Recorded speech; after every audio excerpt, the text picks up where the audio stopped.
Alright. Now, I'd like to give you a postscript of my other trips across the Atlantic. And my first one was in September of 1946, and that was on a troop ship. Now, it was built, it's a World War One ship.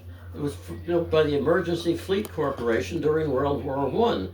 And this ship had a history to it. In the early days of America's participation in World War II, President Roosevelt sent a convoy of ships to try to break through the Japanese blockade of the Philippines. They didn't know the Philippines were our biggest defeat.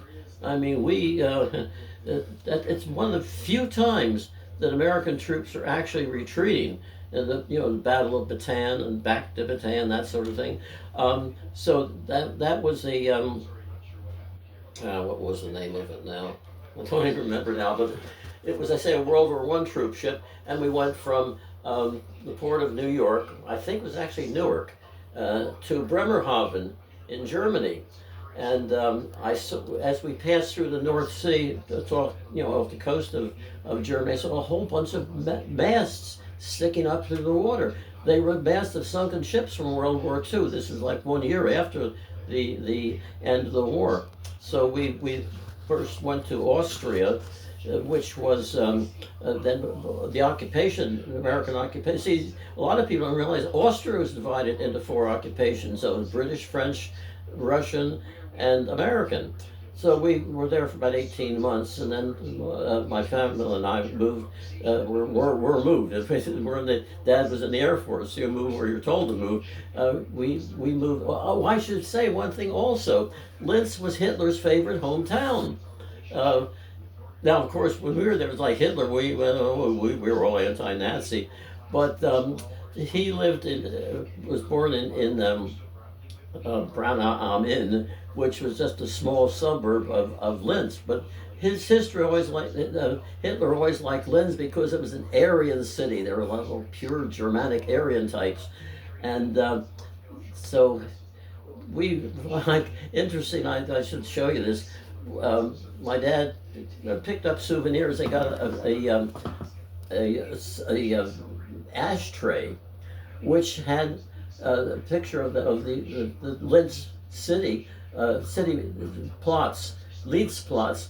And Adolf Hitler's name was there on it. My dad got it for 1 or 2 packs of cigarettes. That was the only exchange in those days was cigarettes and cigarette, and that became the medium of exchange. And later on, Dad was with the family. Dad was transferred back over to Munich, and then we came back from Munich with another troop ship. Now this troop ship was a converted Liberty ship, just like this. Okay. And now they put a big superstructure on it because there were hundreds of troops. Well, mostly families though, and we were accommodated like two women and 2 girls and 2 men and 2 boys in these cabins. So it'd be like second class on a liner at the time, and it took us 16 and 1/2 days to go from Bremerhaven to the port of New York. And in those days, you come into America. There was a Statue of Liberty. We all were looking at it, and glad to be home again. I really enjoyed being in Germany. In a sense, we never lived better in our lives because our money went a long way in Austria and in Germany after the war. I was there actually when Germany, the Wundershop, the manufacturing wonder of miracle, if you will, of Germany after the war. They reformed the currency, and a lot of people say, "We got to regulate the currency. We have to." No, the finance minister of Germany said, "No, just get issue a small amount of money."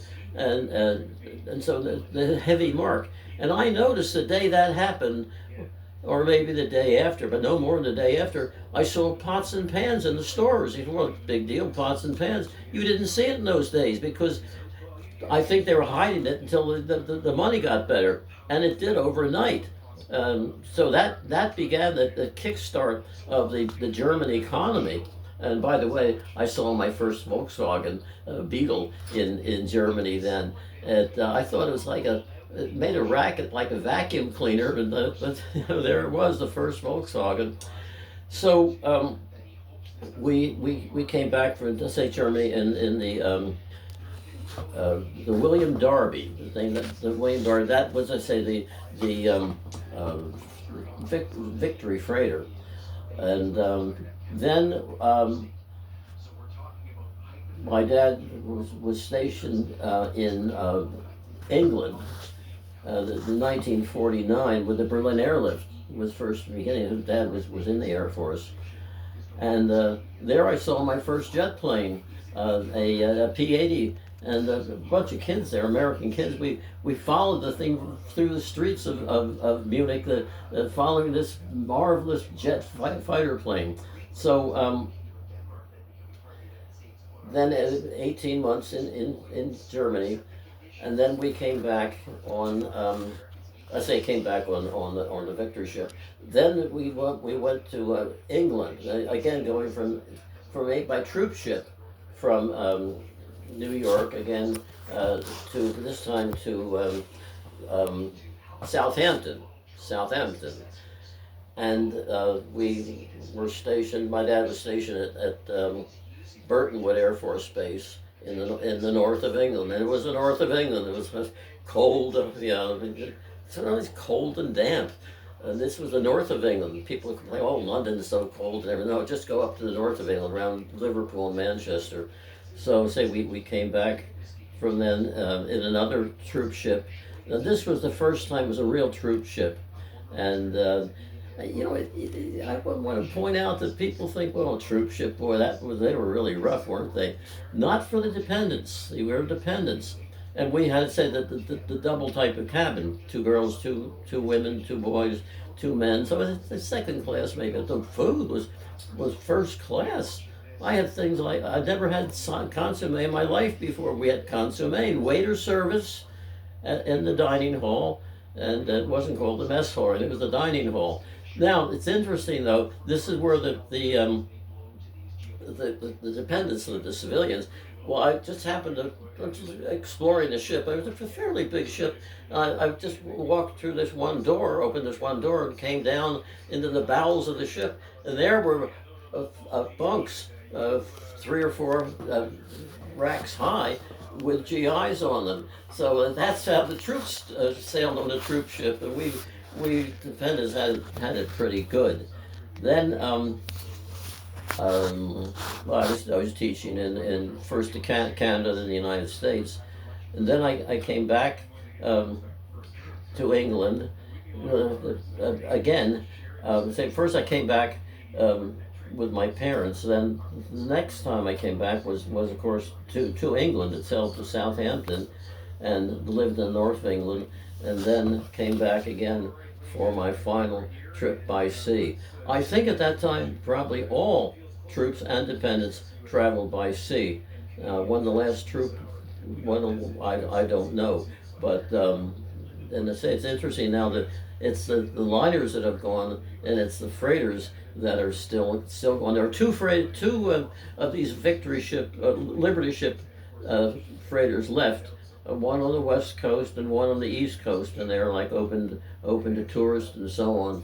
But in a way, you could say these freighters are one of the most important, as important as any of the warships in the 2 world wars, because they supplied from everything from beans to bullets, and they were right into combat like every other ship. And they say something like 74 were sunk in the war. They were turned out by they were mass produced just like an automobile. They were getting it down to about a week to build this thing from the keel right up to the superstructure.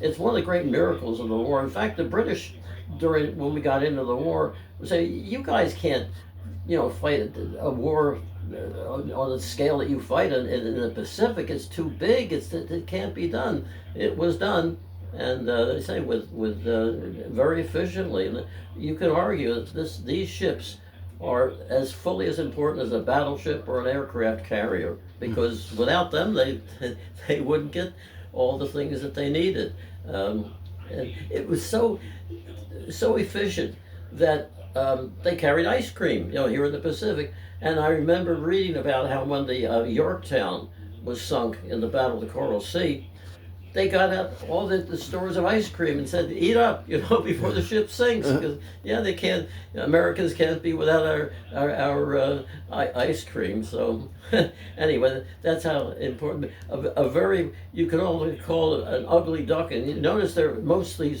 straight lines. Because if you have to curve lines, that takes time, a lot of effort. So what they did, as much as possible, they made the ship square. So anyway, the ugly duckling.